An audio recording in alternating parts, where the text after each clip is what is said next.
Hello everyone. Good morning, good afternoon, or good evening to you, depending on where you are in the world today.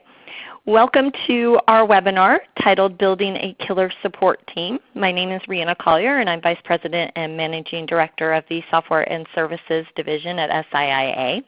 We are very lucky to have with us today Scott Epter, who is Vice President of Technology at Exago BI. Scott's going to share some strategies for improving your support team's performance. But before I turn it over to Scott, just a little bit about SIA, why we're here today, and a few housekeeping reminders. So if you're not familiar with SIA, we are the only global trade association representing the software and digital content industries. We were founded in 1985, and today we serve over 750 corporate members. SIA is actually made up of multiple divisions. As I mentioned, I run our Software and Services Division, which represents the ISV community as a whole, not specific to any size or vertical. But we also have, as you can see here, our EdTech group, which focuses on those companies that specifically serve the education market. Our Financial Information Services Division, which consists of any of those companies that hold market data and your stock exchanges of the world, etc. Then there's our Connective group, which focuses on the media and information companies, and our SIPA division, which is our specialized publishers. And then as you see from this slide, at the core of all of this is still our public policy and our IP protection groups. And our member companies have access to all of these divisions and the programs that they produce. My next slide here is specific to the Software and Services Division, but could easily represent the other divisions of SIA. So these are just some of the ways for you to get involved with SIA, from our communities to events, boards, marketing and PR support, speaking opportunities, and of course webinars like this. Our calendar is full of activities, both virtual and in person. This slide just gives you an idea of the in-person events we have coming for the second half of 2017. We'll be releasing our 2018 calendar pretty soon. It's a couple events on here, but we should have the full calendar ready for distribution pretty shortly.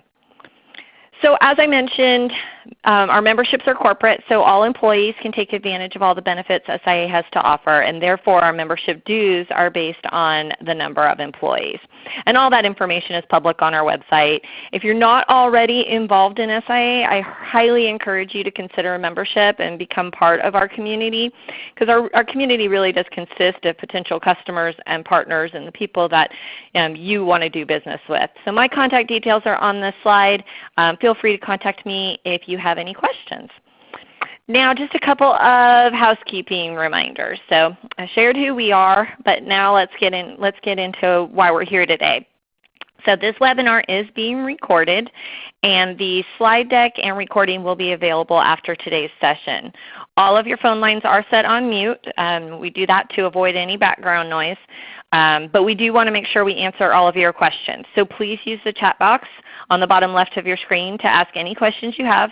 There's no need to wait until the end when we open it up for questions. Please, as questions arise, go ahead and drop them in that chat box, and we'll make sure we get to them in the Q&A portion. If for some reason we don't get to your questions due to time, we will follow up offline and make sure Scott has a chance to answer any questions that you have. So without further ado, I'd like to turn it over to Scott, who will discuss how to strengthen your support team to improve CLV, end user adoption, software development, and more. So Scott, take it away. Great. Thanks so much, Rihanna. I appreciate it. And I'll just mention, coming off of your description of the SIAA, we've been working closely with you folks. For everybody in the audience, we've gotten a good deal of value out of that. Today's presentation is just one example. So I certainly would give these folks a thumbs up. It's been great to work with Rihanna and Jennifer as representatives of the SIAA. Okay, so let's dive into the content of the presentation here. And I know there was a name switch midstream. I also know we had an original date, and with all the weather things, it got rescheduled and all that. So thanks everybody for sticking with us. Now on that name switch, We were originally calling it Strengthening Your Support Team. Then as I was going through the material, I really thought it would be more appropriate to go with the title you see before you, Building a Killer Support Team, because I do think that captures what we've done here at Exago. And my purpose today is to talk to you a little bit about that, how we can make that claim, but primarily talking about what it is that we did. And my objective is really for you to be able to walk away with some things that you can apply. As far as I'm concerned, better support anywhere within technology or anywhere else out there is good for all of us. So anything that I can do to help you raise the level of your support team is not only good for your business, it's just good for all of us as a whole, right? So with that in mind, I'll take you through a few different things. First of all, we'll talk about the case for support. Now, by virtue of the fact of your being on this call today, I'll assume you at least have some belief in the value of having high-quality support within your organization. So I won't spend too much time there. Of course, I'll just go through some numbers. Maybe that'll bring the case home a little bit. Then I'll talk again briefly about support at Exago, what we've managed to achieve. I like to think of when I make a claim of something like we've built this killer support team, there needs to be a reason to believe that, right? I need to give you some kind of evidence that I can make that claim. So I'll spend a little bit of time talking about that. And then, as I said, the majority of the talk will be on the things we did to achieve that. How did we get the quality of the experience, not only for our customers, but also for our internal staff? How did we build that killer support team? So I'll spend most of my time there. I see a couple of comments about me being quiet and hard to hear, which is funny because I'm usually pretty loud about these things. I'm talking directly into a phone. Let's see. Is that any better? I think that's a little bit better, Scott. I can certainly hear you.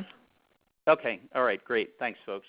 So again, the majority of the talk will be just going through what we've done.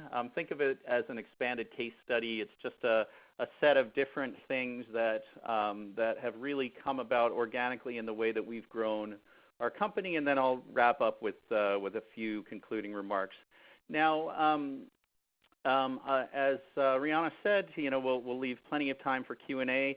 Don't hesitate to put your questions in as they come up. And just to get everybody accustomed to using that Q&A box, why don't we, I know we have people probably from all kinds of different locales. Why don't you just take a second and put in where you're currently physically sitting right now, and then we'll see that people are able to use that Q&A box well. Okay, looks like a few folks coming in from the U.S., including beautiful Englewood, New Jersey. I see some folks coming in from India. So great, some variety of where everybody's sitting. Thanks for that. Okay, so just a brief moment to talk about myself. I've spent a long percentage of my career working in customer service type roles, if you will, either on the customer side or on the vendor side. In fact, there was a good percentage of my career where I was brought in specifically to rescue troubled accounts. So somebody had been working with an account either internally for some of the large financial firms I worked for, or externally. The account was in trouble for whatever reason, and then I was brought in, sometimes as part of a consultancy or a team, and other times individually just to work with the customers. And a lot of those types of situations have really shaped the way that we built the support team here at Exago. So just to give you some timelines, I got my PhD in computer science in 2000. I got a bachelor's 10 years earlier than that in poli-sci, so I watched that whole technology rise, just having a liberal arts background, which is why I decided to go back to school for CS. But I've held a number of roles at companies large and small, both on the business side and marketing and strategy, as well as the technology side. In terms of Exago, I started here in 2011. I was the fourth person at the company, and I believe we're up somewhere around 45 or 50 staff in the company now. So it's been a great growth. And I've been involved in support first as manager and then as the executive through support reported up through over that 6.5-year period and have really watched a great team to come together. So let's talk about the challenge. Now, of course, support both for practitioners as well as users, call that customers and the public who are calling into support, it's got some pretty negative connotations, right? And there are good reasons for that. I mean, we are accustomed now to, we often sit in phone hell, having to go through multiple layers on a voice response unit. We don't always get what we want. We don't always get customer service reps who know what we need. Often they're answering questions that we've already answered and said those aren't working for us. In terms of pure numbers, it's estimated that about $62 billion annually is lost by U.S. businesses due to poor customer service, either customers who just leave because they can't get what they want and service isn't delivering for them, or there are lost upsells for companies who might have opportunities to expand within an account. And I don't need to tell you, based on your own expectations are getting worse, right? I'm sure people have experienced that. People don't usually think as they're moving along, particularly in software, and say, oh, great, now I've got to call the help desk, and I'm really looking forward to that experience. And on the flip side of that, right, often the people that you're talking to on the support side are having a rough time. If people are coming in with bad expectations, they don't think they're going to do very well. They're usually in a pretty tough situation. Often people have trouble expressing what it is that they need. Support can be a tough role, right? So it's pretty challenging on both sides of that. And then in technology in particular, I don't need to go into too much detail on this, but the people who understand your technology aren't necessarily the ones that you want on the front lines talking to your customers. And at the same time, the people who are on the front lines talking to your customers often don't have that level of depth. I mean, that's kind of true throughout technology, and that just presents a specific challenge to our unique industry. So a couple of other things that I'll mention here for Exago. Our product is designed to embed into other software products. What that means is our support people really have to have a full gamut of knowledge, right? So we've got end users who are using our product, and I'll talk a little bit more about what Exago does. So we've got an interface that's designed for non-technical end users, but there's the whole integration component that involves working with our customer, who's usually a software company, and how they deploy us and integrate us. So the types of questions that our support team has to work with range from, where do I find the bold button, all the way down to, I'm trying to deploy you in a web farm. I've got all of these different configuration challenges in my own application, and I've got to figure out how to get you to run and take advantage of the non-session-based nature of the web, right? So, and everything in between. So there's quite a bit of range of knowledge that our folks need.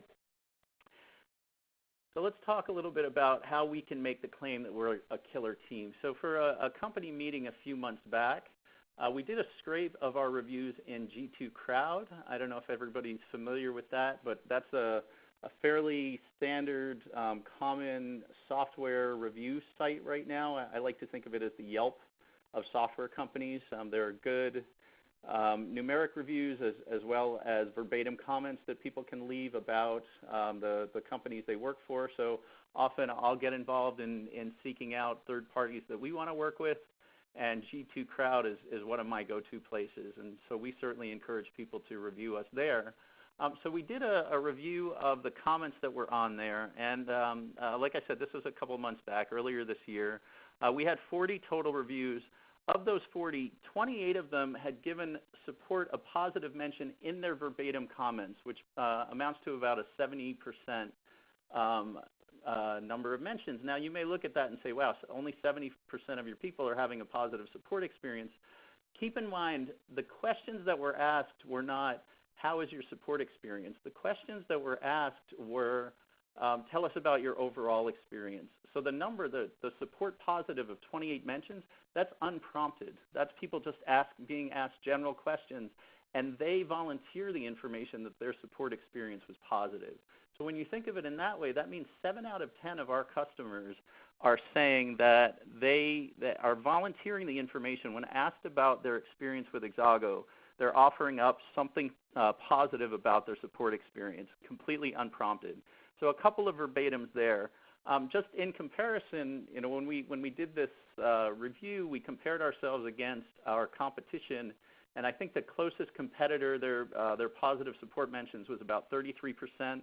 The next one after that was only about 18. So in our particular market space, the mentions were pretty dismal, and ours was coming across loud and clear. Nobody was offering any comments that indicated any kind of negative experience, and completely unprompted, 7 out of 10 people were mentioning support specifically. And then as a company, we achieved an overall satisfaction score of 4.6 on a 5-point scale. Again, that was the highest in our market space, and we'd like to think that the support experience had a good impact on that, and that's where that came from. Okay, so any questions there? Like I said, I think we're pretty confident anecdotally that people think very highly of our support experience. Talking to our staff and having regular discussions about it, they seem pretty happy with what they're doing. And then we've got the numbers to back it up, at least from the customers. So I'll move on from there. So the biggest and most important factor that I would say gives us air cover, if you will, is the culture within the company itself. And I know many of the people on the call might not be in a position to impact that directly, but hopefully this gives you some ammunition and how that will tie into creating a killer support experience. So we have a mantra here. As I mentioned, we've grown from our earliest days, in around the 2010 or late 2000 aughts, from just a small number of people up to a large, decent-sized, mid-sized company of around 50 people. And part of the mindset, this comes directly from our CEO. What he admonishes everybody in the company to do is to be their own CEO. And what that means is to never lose that entrepreneurial mindset, right? So if you think about us when we were very small, everybody had to wear a lot of hats, right? So I was very much a techie at that point. I was writing code. I was managing the support team, but I also got our Twitter feed started, right? That's normally a marketing function, all kinds of things like that. And as we've grown, that be your own CEO mindset, don't only think about your specific job function, but as you're looking around and you see areas in the company where there's a need, by all means, express your interest, start working in that area. That's not just necessary for everybody's survival here, but that's how we thrive as a company, to have that be your own CEO mindset. We also encourage everybody to enjoy what they do, and that dovetails nicely with that, right? You have your primary job function, but also look around and see areas that you want to get involved in. But not only is that something we ask the people to keep in mind as they're working here, but we as the management team take that into account during our hiring. So even beginning with the interview process, when we're talking to people, the kinds of questions we ask them, a good percentage of them focus on what are the things you like. Give us examples from your past experience that got you really excited to come to work every day, and show us some things that you're proud of. And then when we're making an assessment as to whether we're going to hire somebody, we really see, do the things that really get this person passionate align with what we need as a business? And if they do, that's perfect, right? And if you think about it, that's an ideal scenario within a company. You've got people who are coming to work every day, and the things that they're doing that are delivering value are the things that they themselves enjoy doing. So from top to bottom, that's been an important part of the way that we approach hiring across the company, not just in support, but of course support is part of that as well, and it helps there too. So now if you tie those things together, you've got people who are coming to a company who are enjoying what they're doing. We maintain that entrepreneurial mindset, which means the people who are working here feel like they have a say in what goes on here, that their voices are heard. And so what that encourages very naturally is that the staff within the company, everybody who works here, are both our own product's greatest advocates and our toughest critics. Now, being a piece of BI software, we're also heavy users of our product as well. So people from top to bottom within the company, technical or non-technical, they have their hands in it at least somewhat on a day-to-day basis. And people are encouraged to talk about what they like and what they don't like, and we're really good about, putting forward the pride that we take in what we do, and also talking about things that we don't think are going right. And all of that feedback comes into how we drive product direction, how we set policies for staffing, taking employee climate and seeing if we have to make policy changes, things like that. So those all happen at the company level, but they very much help create the right environment for a support team. So what does that make our secret recipe here? So we talked a little bit about hiring the right people. We find people who are going to be in that entrepreneurial mindset and whose interests, whose elements of passion align with what we need as a business. And that can change from time to time. We've certainly had people who we've interviewed and said, you know what, you sound great, but the things you're looking to do aren't what we need right now. Maybe we can start you somewhere and then move you into that kind of role, or we can talk to you later, right?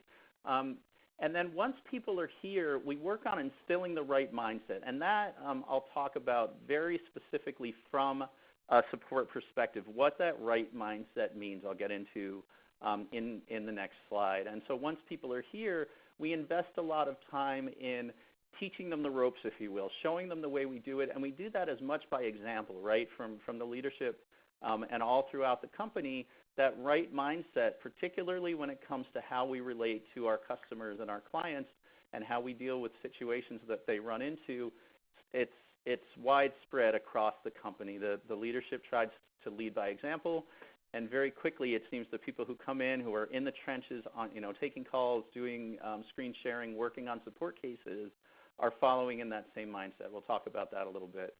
We do quite a bit to celebrate success, and that's as simple as even the numbers that I showed you at the beginning when we showed these great results and the impact our support team was having on not only on our customers, but literally on our business. The way that support value was driving business, we communicated that wildly throughout the company. So, lots of group emails went out. When we get positive comments from customers, that'll get shared. We put out blog posts. We put out lots of material out there to laud our support team. And then I'll show you one example at the end where that just came about completely naturally without any effort on our part, and was a great boost for the members of the support team. And then, of course, coming into that entrepreneurial mindset, we're constantly challenging the status quo. So part of the asking people to internal people to be our own toughest critics means when valid feedback comes back about things that we need to change, we want people to say, all right, I'm not going to accept that. Let's get together as a team and figure that out. So, I can think of as there's going to be in any business, occasionally you'll have flare-ups in meetings. You'll have things where somebody dropped the ball or somebody did something that made more work or made a more difficult situation for somebody else. Almost 100% of the time, anytime something like that happens, immediately it'll be followed up with a discussion of, okay, what are the lessons learned here? How do we do it better next time? And that all comes back to just hiring the right people and instilling the right mindset in them, that things are going to go wrong.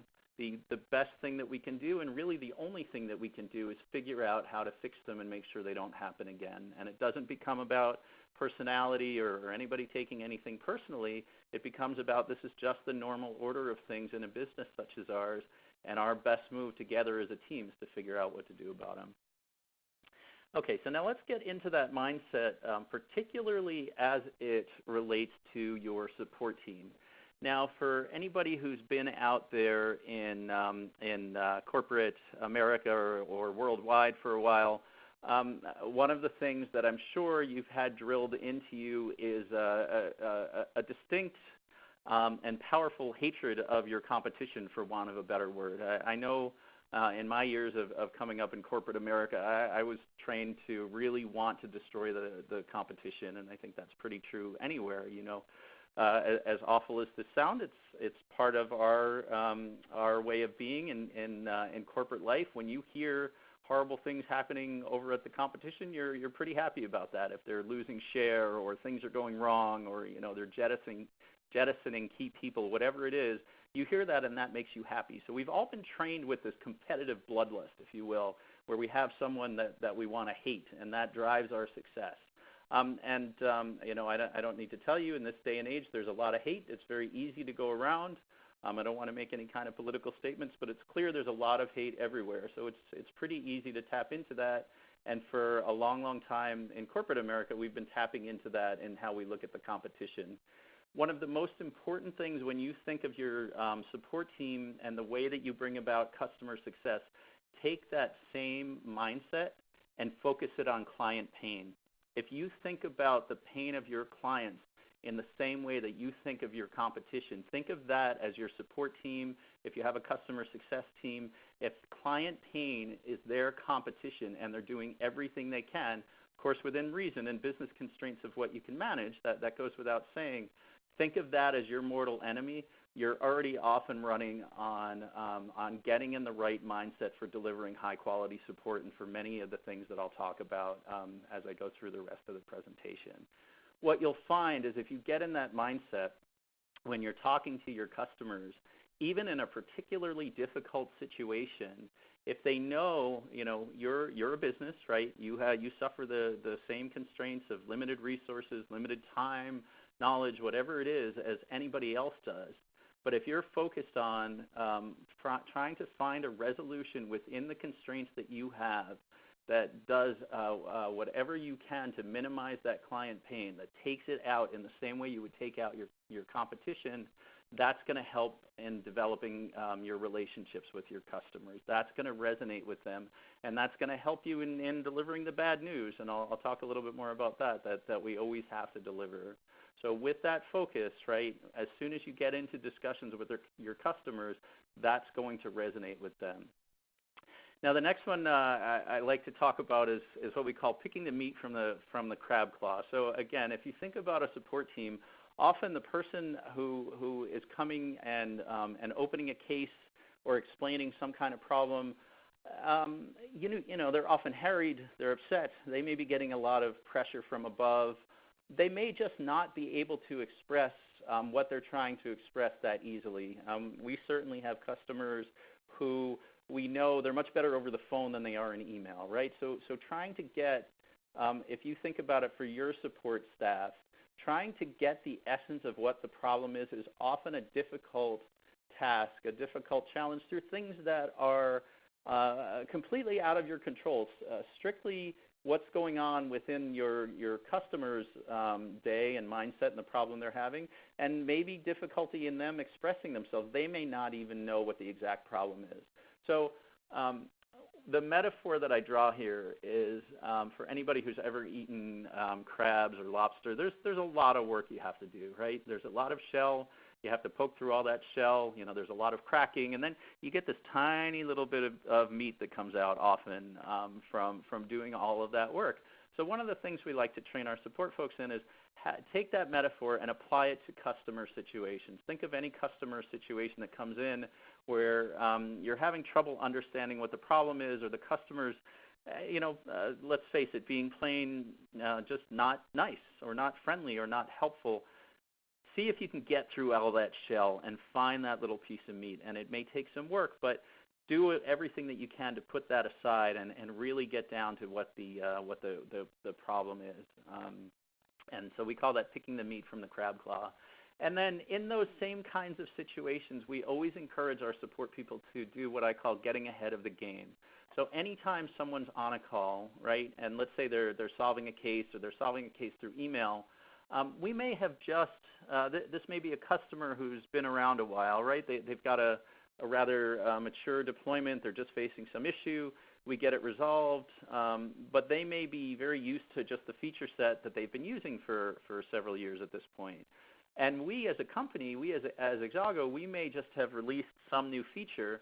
For our support people, having relationships with our customers means they're going to have in the back of their mind, a light bulb is going to go off that we release some new feature that's going to be helpful for one of our clients. So whenever possible, when they're on a call or when they're having an email exchange, we like to also mention other things, right? Hey, glad we were able to solve this.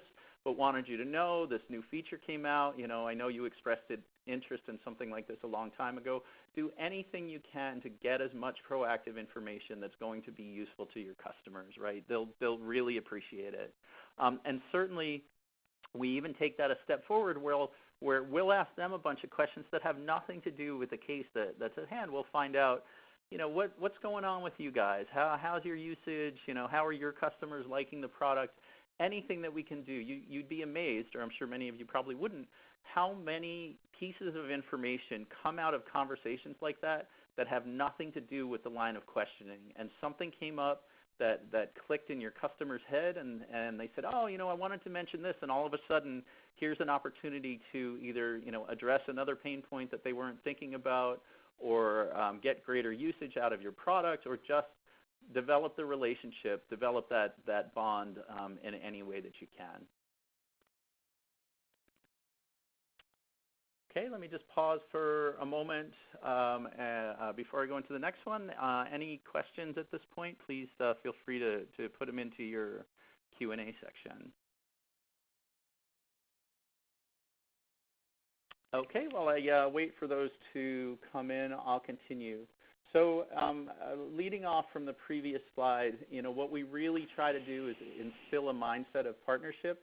And that really comes from a number of things that I talked about previously, right? So think about from your customer's perspective, if you've got that mindset that their pain is your mortal enemy, anytime you're talking to them, they're going to know that you're trying to come in doing whatever you can, again, within reason. They know you have constraints too, but you're doing whatever you can to do good for them, and who's going to complain about that?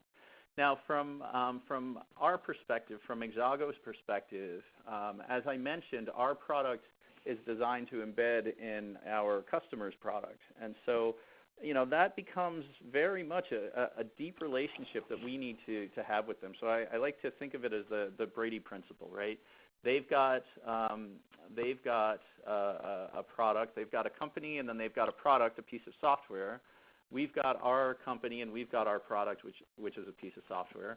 And it's a lot like the Brady Bunch, right? We're both bringing existing kids into the relationship. And it's important for the kids, in this case the two pieces of software, to figure out how to get along well. And if you think back to the Brady Bunch during the shiny, happy 70s, everything was going great. There were occasional warts, but the kids found ways to work together and to smooth out their differences, and ultimately it became a good working relationship. And in our case, our product really becomes an extension of our customer. The number one reason that people decide to partner with Exago and to install our software is because it drives sales for them. And what that means is when they're going out and they're selling their product, our product is on the front lines, right? They're showing us as a way to represent themselves, and so we really better be good about that, right? So it's very important for us to make sure that they're successful, and that becomes a virtuous cycle with generating that mindset of making sure that we're doing everything we can to relieve their pain.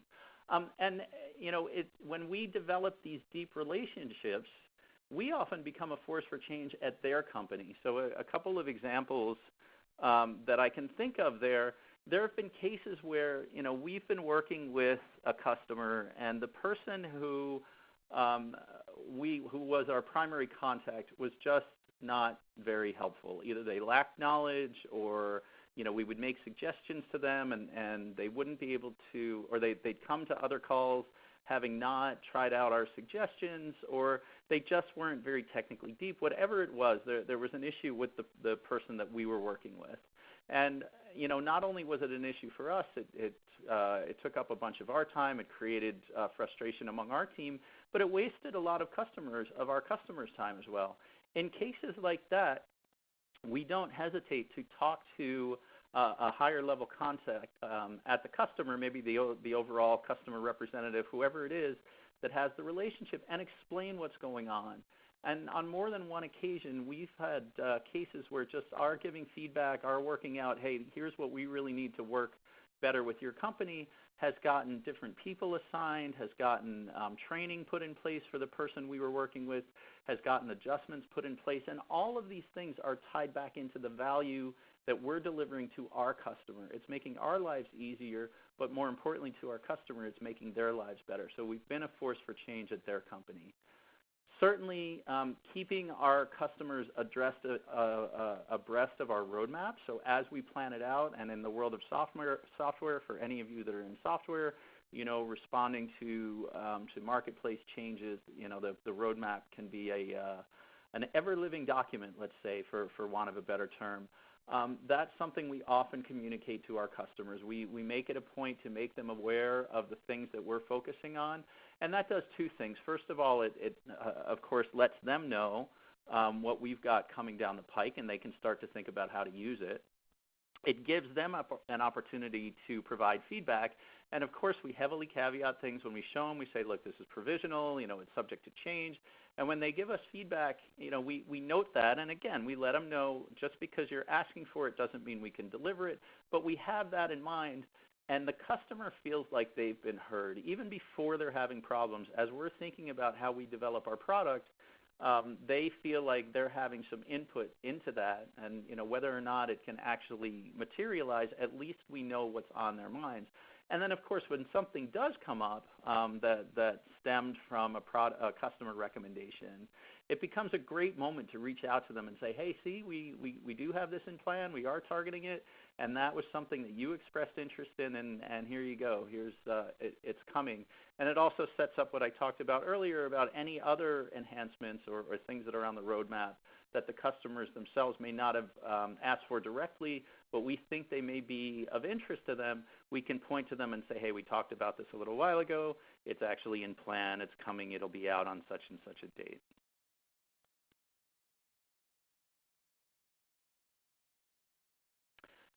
So associated with partnership, and I've been getting into this somewhat, of course, is great communication, and these are things that we work very, very hard with on our support folks, but really across the company. Anybody who's customer-facing with Exago, we really drill in the importance of communication. So one of my favorites is focusing on over-communication, right? So one of the exercises we often go through, so if you think about the types of customer cases we may get, often, they can, for the complicated ones, from the moment the case was opened until we've recreated it, looked at some workarounds, finally come to a resolution, that could be a matter of weeks and sometimes even months from start to finish, right? And there's back and forth during that. We'll ask the customer to do some things. We'll do some things.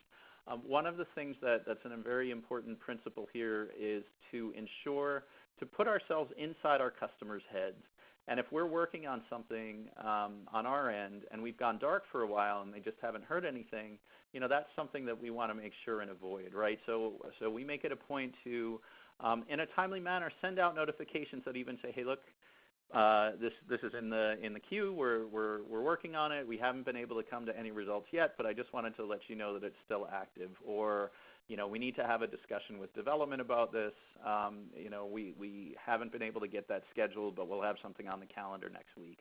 So anything you can do so the customer doesn't think that their requests have gone out to Never Never Land.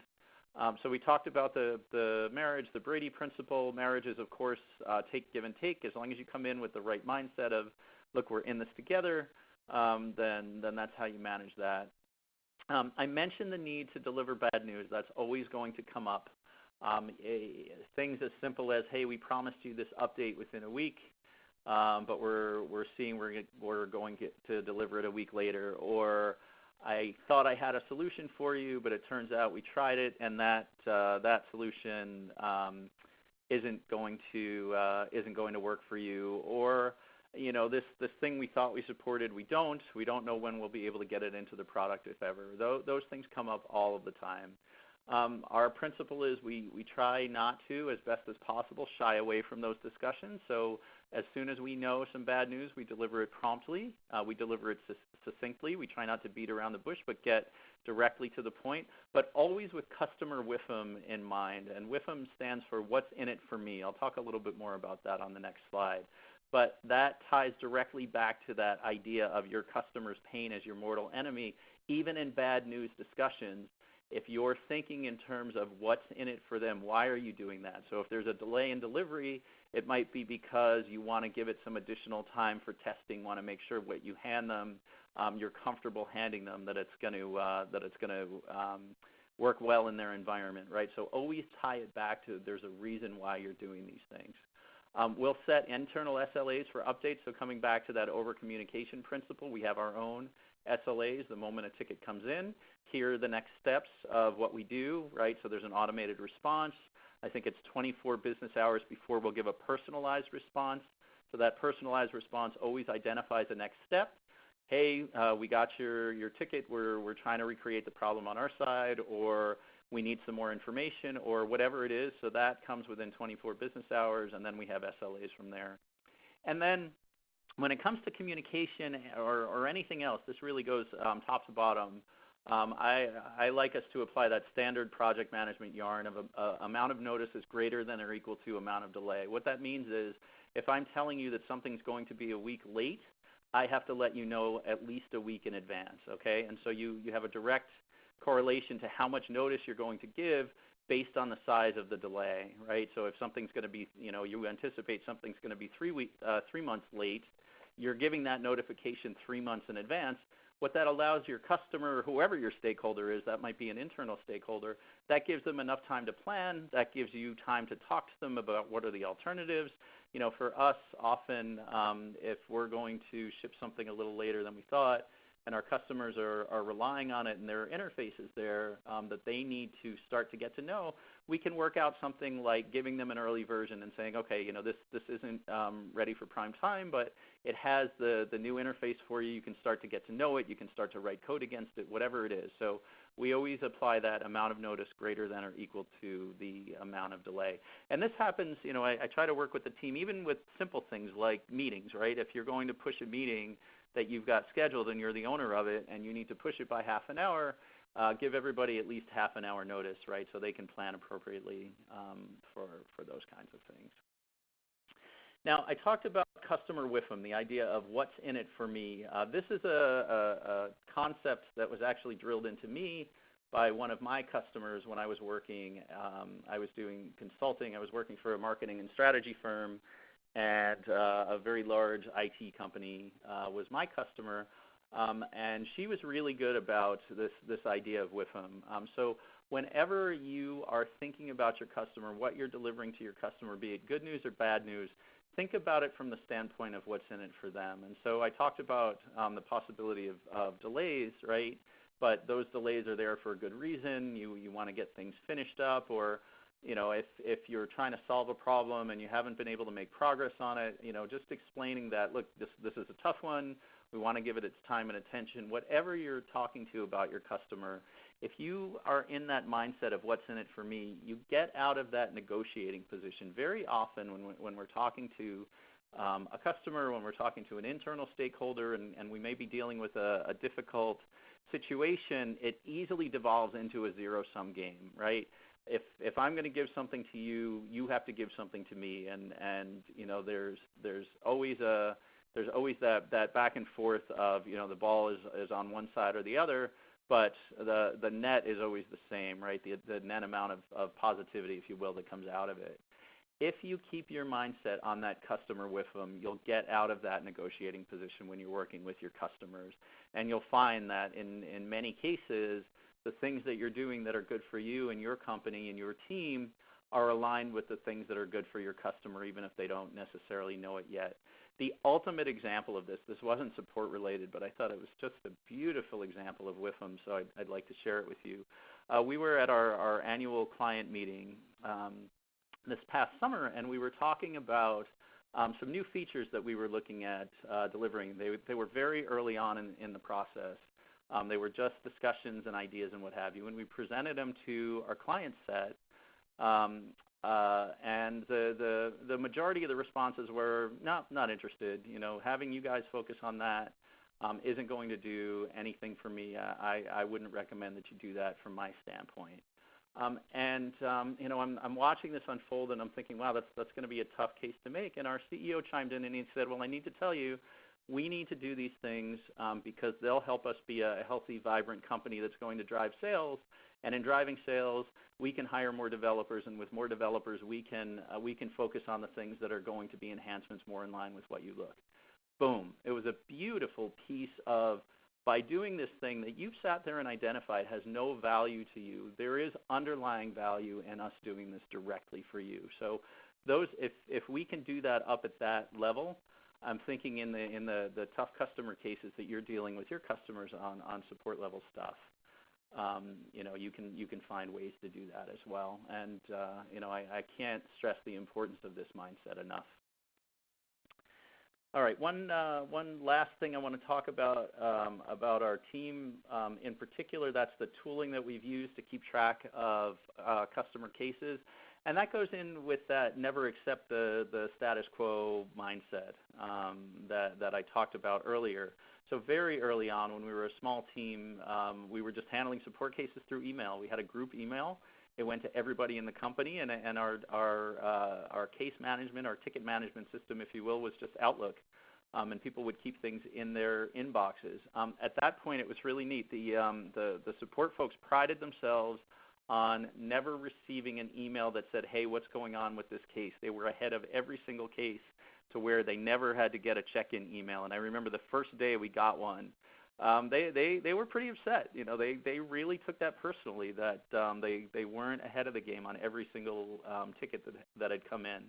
So pretty soon after that, we just started using Google Sheets, and it wasn't long before we outgrew using Google Sheets to track tickets, so we built our own CRM system, and we ran with that for a while. It was a natural fit. It jived very nicely with our reporting application, our main product. And we used a lot of the same front end, and then we generated data that we could pull reports off of. And then over time, as often happens as you grow as a company, we realized that maintaining our own internal CRM was not part of our core competency, and so we went out for a third party, and we ended up going with Zendesk. So that's what we use today. I'm not necessarily here to plug them, just to make you aware that that's what we're using, and a lot of what I've talked about is based on using Zendesk. Like anything else, it has its warts, but it's worked out really well for us, and it's been a good progression back from the earliest days of just using Outlook up through Google Sheets, our own internal product, and then Zendesk. Okay, so let's see. Let me just go to my final slide here. I'm sorry, I skipped one. The last thing I want to talk about, remember I mentioned it's important to recognize support's contributions. We do email blasts, blog posts, what have you. This is something that just came about completely organically, no effort on our part. So this was presented at an internal company meeting. You can see our CEO down in the bottom right corner there. What they had done is taken a set of customer feedback, taken verbatim comments, and somebody just passed it through a word cloud application. So to generate the word cloud of the terms that came up the most. And you can see front and center, through no explicit effort or anything like that, just by reviewing customer feedback, that was the message that came through loud and clear. So of course, the moment this went up, this was a great source of pride for everybody, and like anything else, we trumpeted this far and wide to make people aware of it, and it was a great thing to see, and didn't take any effort to make happen, beyond all of the effort of having a great support team, but it didn't take effort to generate the content specific to support. Okay, so I'll just leave here on a slide. I see some questions have come in, so I'll dive into those. So just a little bit more about our company. So we were founded in 2006. Our founders have had a few companies before ours that they've done well on, and they recognize the frustration of clients with the ad hoc reporting space. We really do well as a society of generating data. In terms of pulling things out of that data, we're not that great. So we put forth Exago BI. It's 100% web-based. It's a business intelligence platform. And our claim to fame, beyond the great people that we have, you've heard me talking about that top to bottom, what a great set of people in the company, particularly in our support team, is that we are incredibly flexible and powerful, but we've got great UIs. We make it very easy for non-technical end users to build reports and dashboards and get value out of their data. Okay. So let me start with some of the questions that have come up, and again, please feel free to add any as you see fit. So yeah, Scott, I've got a few too that I've seen come in, if you don't mind. Oh, sure. I see one specific here that I was going to answer, and then Okay. I'll open for you if you don't mind. Sure. So one came in that said, in your opinion, has the need for in-person support died with online support? I would say absolutely not. I would say it's much more case by case. What's appropriate for your business is appropriate for your business, and I would say there's great value in being able to take the time and go on site with your customers as you can. In our case, we are an internet-focused company, if you will, so we deliver all over the world. We do have a services team that's brought in on site, and we do, as time and expenses allow, we will proactively go on to customer sites. I've done a few tours through different parts of the company just going in and talking to customers, but that really is a function of your specific business. But I would say any opportunity to go on site, take advantage of it. Okay, that was Rihanna speaking, right? Yeah, that was me. Okay. I've been kind of taking notes, so I've got some questions here. Sure, I wanted to actually go back to your slide on, where you went from Outlook to Google, to your own CRM, to Zendesk. What were the triggers for that? Like, what triggered you to be like, okay, we can no longer do this in Google Sheets. We've got to come up with something else, and then we can no longer do this here. Can you kind of talk about those stages a little bit in more detail? Absolutely. I mean, I can answer them all as a general statement. It was really when there was an overwhelming feeling of unwieldiness and pain. When it got to the point where using the tool was either not, in some way or another was not allowing us, it was not providing value, let's put it that way. So I can give you an example with Sheets. It became kind of clunky to use a spreadsheet as an interface. So we really needed a more form-based input, and that's why it was easy for us to build a front end using a lot of the same components of our existing tool, and that's how we built our own CRM. Now, one of the things in our own CRM was we wanted to record each customer contact, and that was a manual operation. So each time an email came into Outlook, the support rep had to copy and paste the content of that email into a form in the CRM. We tried building an Outlook plugin, and we could have been successful at it. I'll say because I was the one who tried and failed at it. And it just became too unwieldy. And so once we got to a point where it was like, okay, it's clear that not only is this not fulfilling our needs, so I gave you two specific examples there, but we're going to grow, and this is just going to get worse and worse. It's really time to invest in the next step. Got it. Another audience question was, I think, just to try to get a scope of your team and like what's the structure of your support team right now? How many members? How is it organized? Sure. I would say we've probably got about on the order of about 10 people on the team itself. There's one manager, and there are two leads. The team is loosely organized by tier, right? And so think of a tier as the level of technical difficulty of the type of question that comes in. So we've got our people who really know the front end of our product. Remember, that's the end user facing section of it. So we've got a team of people who know the ins and outs of that really well. They're great at building reports. They're well versed in the cases of I need a report to do this. I've tried all of these different things. How can I do that? They can take where the customers left off, mess around with that, and see if they can bring them further. So they're definitely the end user side of the application team. That's got its own lead. And then there's the real back end, and that could be, some of the more deeper esoteric things on the front end, or if there's something that needs to be done behind the scenes, right? We have a number of different ways to extend our product to hijack and manipulate the data as it's coming from the data source and being fed into our application. Some tricky things that you can do with integration. Maybe there's a feature that one of our customers wants to hide from certain users but not others, and it's not something we've built in to be able to toggle on and off, so they have to do some programming tricks to make that happen. That would all be our Tier 2, 3 team, right? So I guess the simplest answer to that question is we're really organized by function, and whether that's it's a front end work with the end user interface, or a back end work with integration, customization, those kinds of things. Okay, now I have a kind of a two-part question here about your support text. So one of the things that certainly I hear most about, and I saw a question come in, is that there is, pretty much every company I talk to, especially in the technology space, says their biggest challenge is acquiring and retaining talent, and that's across the board, every bit of the organization. So do you find it challenging, recruiting and retaining support techs? I know you talked a little bit about your hiring process and what you're looking for, but just wondering if you find that to be a challenge today. And then my second part of that question is that when you do get those people on board, do you have any tips for getting them trained quickly and up and running? Because obviously that's important too. Sure, absolutely.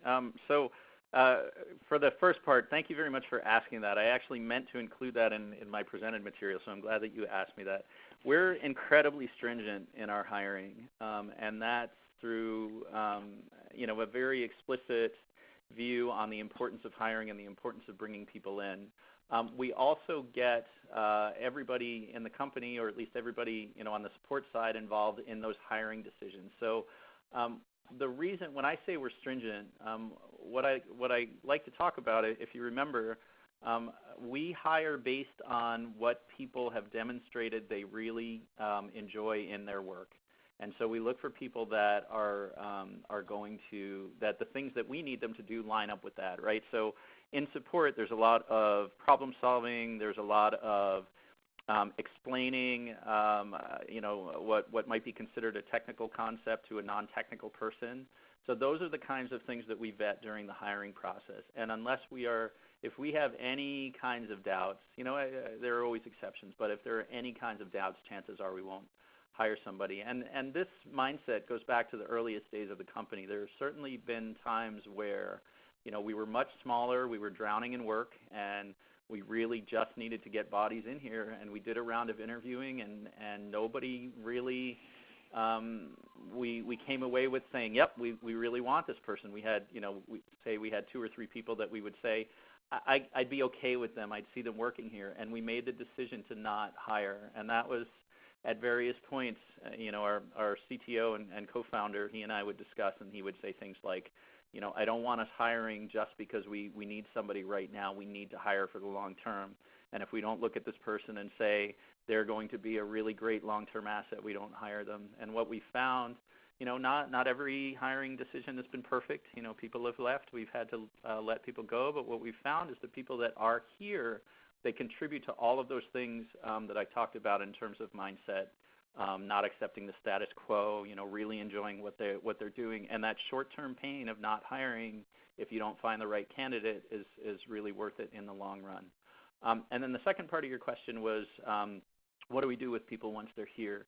A lot of that, again, comes naturally from the people that are here. We have a complete open door, come bug me at any time, just anyone in the company. When you need help, you go and ask for help, and anybody does whatever they can to accommodate the person. If they're really busy, they'll say, I can't focus on this right now, let's get back together this afternoon. But there's very much a helping and sharing mindset here with information. We don't have anybody who, sees their silo and they don't want to share it with anybody else.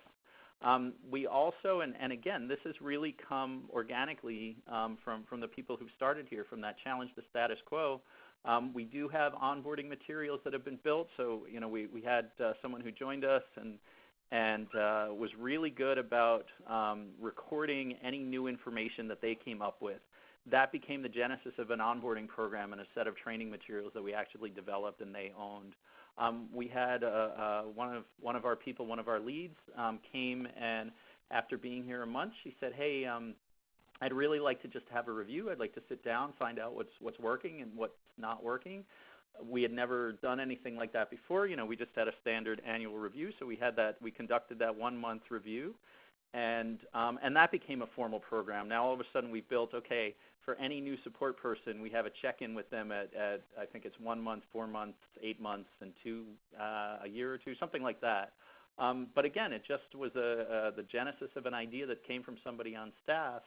It turned out to be very useful, and it's not a performance review. It's really let's just check in with each other. What's going well? What's not going well? Are you enjoying what you're doing? What are the things you're working on you want to do more of? And that's been a very successful program for us as well. Great. Well, I know we're at the top of the hour, but we just have a couple more questions. So I'd like to just run through them, Scott, if we can keep you for another moment. Yeah, no problem. And before people knock off, I also wanted to mention, we're up on the slide with my LinkedIn profile. Feel free to reach out and connect with me on LinkedIn. Just identify yourself as an attendee at this webinar, and I'm happy to continue answering any questions through a LinkedIn discussion if you'd like. But yes, by all means, I'm yours for as long as you need. Okay, I'll just we've got 2 left, so let's just run through them quickly. One question was, in Exago CRM, how do you guys handle calls? Oh, sure. So that was one of the, remember, Rihanna, you asked what were the triggers for us to need to move on. So yeah. In our homegrown CRM system, it was not linked into tickets or anything like that. So at that point, tickets were still coming in through emails or phone calls, and people had to manually log them, which, in the beginning, it was a leg up on just using Outlook or just using a Google Sheet. But in time, that became, I would say, the biggest pain point and how we had to move on. But there was no direct linkage. As I had mentioned, we tried developing an Outlook plugin. It didn't go very well, and so that's when we knew we had to move on. Got it. And then how do you resolve tickets that are filed, or that could be solved by something like a new release coming in the near future, but you may not know exactly when that feature will be developed? Sure. At the risk of doing another product plug, so we use Jira for our internal feature and defect tracking. And so there's a really good linkage between Jira and Zendesk. In fact, we brought the 2 of them on at the same time. So anytime a case like you described comes up where what the customer needs is solved by an enhancement, we'll link that to a Jira issue. It'll go through our standard products release management process, right? Obviously, if it's a high priority issue to a client, that's going to up the priority of it as we discuss, what features we can get in. But the important thing is keeping the customer abreast of those as they make their way through the process. And one of the nicest things we do, and this has been ever since the beginning when we were doing this all manually, we've got some great stuff set up. When we do release an update that's got either fixes or enhancements in it, through that Zendesk Jira linkage, we know which of those enhancements are tied to specific customer cases. So when the announcement goes out, anybody who's got a registered interest in one of the updates will get a personal email, and it'll list the enhancements, and the one that they were asking for will be highlighted in that email. So again, that over-communication, not just in terms of frequency, but in terms of the level of detail that you provide and how you personalize it, that's something we've built in and kind of automated using our Exago scheduler to create those emails.